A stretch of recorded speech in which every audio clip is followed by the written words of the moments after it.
இன்றைக்கி நம்மளோட ஃப்ரீ ஆரி கிளாஸில் வந்து ஃபெதர் ஸ்டிச் பார்க்க போகிறோம்.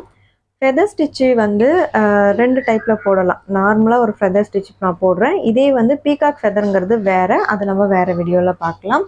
லாங் அண்ட் ஷார்ட்டும் ஃபெதர் ஸ்டிச்சும் ஒரே மாதிரி இருக்கிற மாதிரி உங்களுக்கு தோணும், பட் வந்து ரெண்டுமே வேறு வேறு தான். இப்போது ஃபெதர் ஸ்டிச் வந்து நம்ம எந்த ஆங்கிளில் போடுறோமோ அது மாதிரி கொஞ்சம் எடுத்துக்கலாம்.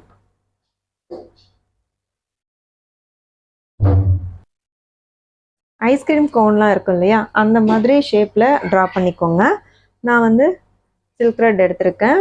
ஊசி வந்து சில்க் த்ரெட் நம்ம யூஸ் பண்ணும் போது 14ஆம் நம்பர் ஊசி வந்து நம்ம எடுத்துக்கணும். ஸோ நூலை வந்து ரெட்டையாக எடுத்துக்கோங்க. நூல் 2ஆக எடுத்துட்டு நாட் போட்டுக்கோங்க.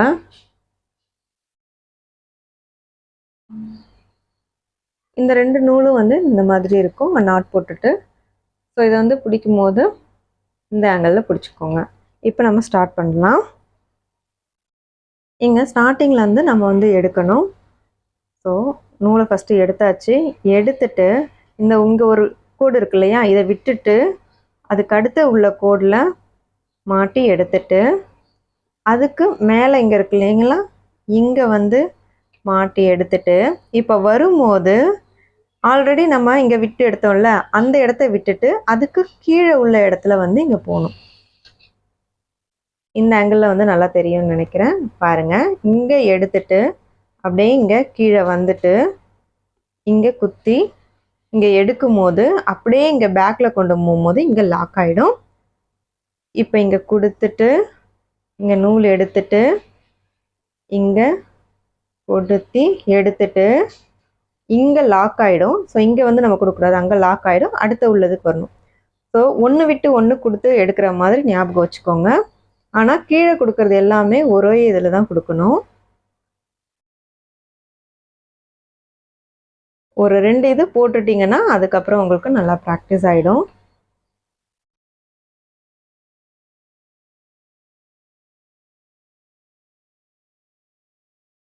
இங்கே குத்த வரல அப்படின்னா அதை கவர் பண்ணுற மாதிரி நீங்கள் போடணும்.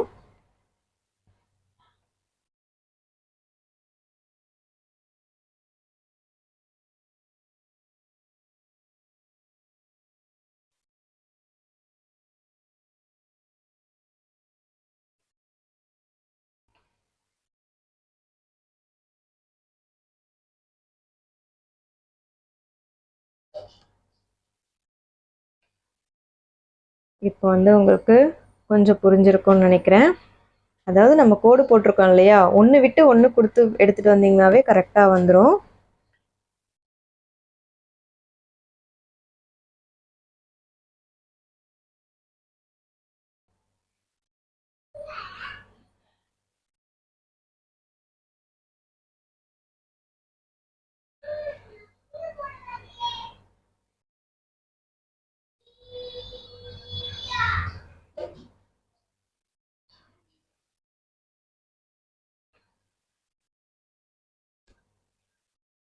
அப்படியே இதே மாதிரியே போட்டுகிட்டே வந்து நீங்கள் கம்ப்ளீட் பண்ண வேண்டியதான்.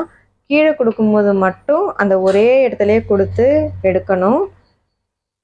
மற்றதெல்லாம் வந்து அப்படியே கொஞ்சம் கொஞ்சமாக தள்ளி போட்டுகிட்டே வந்தீங்கன்னா கவர் ஆகிடும். இப்போ பார்த்திங்கன்னா ஆல்மோஸ்ட் முடிய போகுது. ஆனால் கொஞ்சம் வந்து கேப் இருக்கிற மாதிரி இருக்குது. இருந்தாலுமே இதை வந்து நம்ம மேனேஜ் பண்ணி நம்ம எப்பவுமே வந்து கரெக்டான ஃபினிஷிங்கில் தான் ஃபினிஷ் பண்ணணும். எக்ஸஸெல்லாம் கீழே எடுத்துகிட்டு போயிடக்கூடாது. ஸ்டார்ட் டு எண்டு அதே மாதிரியே போட்டு கரெக்டாக ஃபினிஷ் பண்ணிடணும்.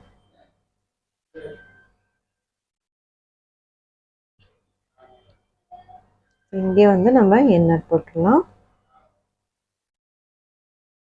இந்த ஸ்டிச் வந்து உங்களுக்கு புரிஞ்சிருக்கும்னு நினைக்கிறேன். இது வந்து சிங்கிள் கலர்லேயே போட்டிங்கன்னா நல்லாயிருக்கும். இந்த ஸ்டிச் வந்து உங்களுக்கு பிடிச்சிருக்கும்னு நினைக்கிறேன். பீகாக் ஃபெதர் ஸ்டிச் நம்ம அடுத்தது பார்க்கலாம். இந்த வீடியோ உங்களுக்கு பிடிச்சிருந்தா லைக் பண்ணுங்கள். ஆரி ஒர்க் ஃப்ரீயாக கற்றுக்கணும்னு நினைக்கிறேன். உங்கள் ஃப்ரெண்ட்ஸ் அண்ட்